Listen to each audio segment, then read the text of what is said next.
1999 সাল। আমাদের পাড়ায় এক মধ্যবয়স্ক দম্পতি পাড়ার এক কোনায় থাকা পরিত্যক্ত 6 শতক জমি কিনে সেখানে বাড়ি করে বসবাস শুরু করেন। তাদের ছিল একটি মেয়ে। নতুন বাড়িতে ওঠার পর 4-5 মাসের মধ্যেই তারা তাদের মেয়ের বিয়ের আয়োজন শুরু করেন। মেয়েটির বিয়ে হয়ে যায়, কিন্তু বিয়ের পর সেই মেয়েটি সুখে ছিল না। শ্বশুর শাশুড়ি ভালো মনের মানুষ হলেও স্বামী ছিল ভীষণ লোভী। সে বারবার টাকার জন্য মেয়েটিকে বাপের বাড়িতে পাঠাতো। পর্যাপ্ত টাকা পয়সা না নিয়ে আসলে মেয়েটিকে শারীরিক ও মানসিকভাবে নির্যাতন করত। এক সময় অত্যাচার আর সহ্য করতে না পেরে মেয়েটি তার সমস্ত জিনিসপত্র নিয়ে বাধ্য হয়ে সেখান থেকে তার বাপের বাড়িতে চলে আসে। তার স্বামীও খবর পেয়ে সেখান থেকে গোপনে ওৎ পেতে থাকে এবং গভীর রাতে তার শ্বশুর শাশুড়ি ও স্ত্রীকে খুন করে। তারপর সে সমস্ত টাকা পয়সা ও সোনাদানা নিয়ে পালিয়ে যায়। কিছুদিন পর আশেপাশের বাড়ির লোকজন ওই বাড়ি থেকে খুব বাজে গন্ধ পাওয়ায় ওই বাড়ির ভেতরে প্রবেশ করে। বাবা মা ও মেয়ের গলিত লাশ আবিষ্কার করে। এরপর পুলিশে খবর দেওয়া হয়। পুলিশ এসে তাদের লাশ নিয়ে যায় এবং বাড়িটি যেভাবে ছিল সেভাবেই রেখে শুধু গেটে তালা দিয়ে বাড়িটা সিলগালা করে চলে যায়। ঘটনা 1। প্রায় 6 মাস পর ওই বাড়িটি ঠিক পাশের টিন শেড বাড়িটি বিক্রি করে দেওয়া হয়। এবারে এক দম্পতি বাড়িটি কিনে নেন এবং ওই টিন শেড বাসা ভেঙে 3 তলা দালান নির্মাণ করেন। তখন তারা ওই পাড়াতেই একটা ভাড়া বাড়িতে থাকতো। অনেক শ্রমিক লাগিয়ে বেশ তাড়াতাড়ি এই বাড়িটি বানানো হয়ে যায়। বাড়ি পুরোপুরি রেডি, শুধু রং বাকি।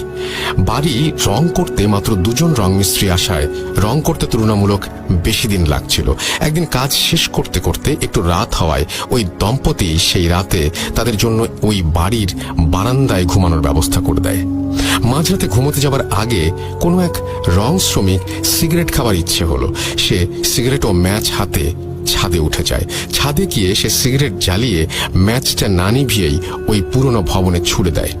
পরদিন সকালে ঘুম থেকে ওঠে সেই শ্রমিক এবং দেখে সে বারান্দায় একা, পাশের জন নেই। সে খুঁজতে শুরু করলো। খুঁজতে খুঁজতে সে ছাদে চলে যায়। গিয়ে আবিষ্কার করলো তার সাথে শ্রমিকটি প্রান্তে চৈতন্যহীন হয়ে পড়ে আছে। ঘটনা 2। পরবর্তীতে ওই নতুন বাড়িতে সেই দম্পতি বসবাস শুরু করে। তাদের 2 ছেলে। বড় ছেলে ঢাকা বিশ্ববিদ্যালয়ে পড়তো আর ছোট ছেলে ছিল উচ্চ মাধ্যমিকের ছাত্র। ছোট ছেলেটি বিড়াল খুব ভালোবাসতো এবং বাড়িতে 3-4টি পোষা বেড়াল ছিল। একদিন ওই বেড়ালগুলো সন্ধ্যার সময় ছাদে উঠে ছাদের কোণায় থাকা টবে গিয়ে একটা ছোট গাছে চড়ে লাফঝাপ করছিল। বেশি নড়াচড়ার কারণে এক পর্যায়ে টব সহ ওই বাড়ির বিড়ালটি পিছলে ছাদ থেকে ফসকে পড়ে যায়। ওই সিলগালা করা বাড়ির আঙিনায় তারা গিয়ে পড়ে। সাথে সাথে ওই বিড়ালগুলো প্রচন্ড জোরে চিৎকার করে ওঠে। সে কেবল এক মুহূর্তের জন্য। এক মুহূর্ত পরে সব থেমে যায়। চিৎকার শুনে বাড়ির লোকজন বিড়ালগুলোকে খুঁজতে শুরু করে, কোথাও পায় না।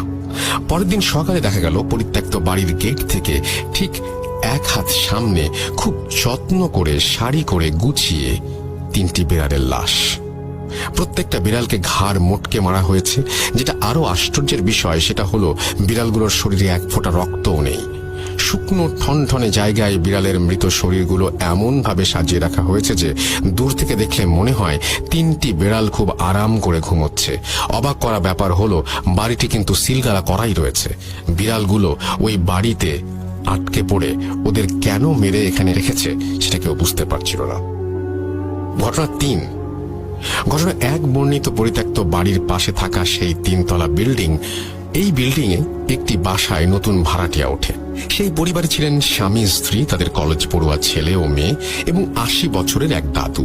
এছাড়াও এক যুবক ভৃত্য ছিল যার কাজ ছিল সর্বক্ষণ বৃদ্ধের খেয়াল ও যত্ন রাখা।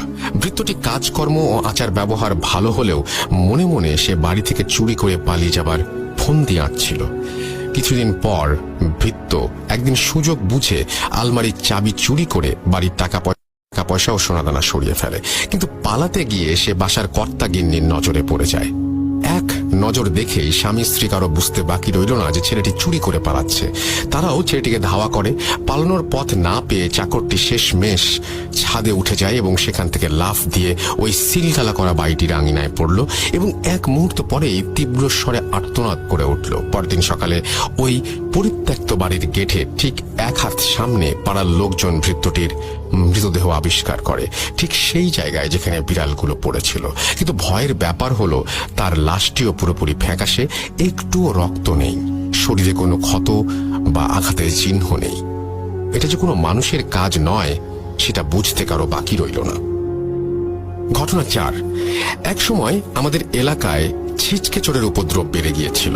সে কারণে পাড়ার কিছু কিছু বাড়িওয়ালা কুকুর পুষতে শুরু করে। পরপর 3টি অদ্ভুত ঘটনা ঘটার পরও পাড়ার এক বাড়িওয়ালা কিছুতেই বিশ্বাস করতে পারছিলেন না যে ঘটনাগুলো অস্বাভাবিক।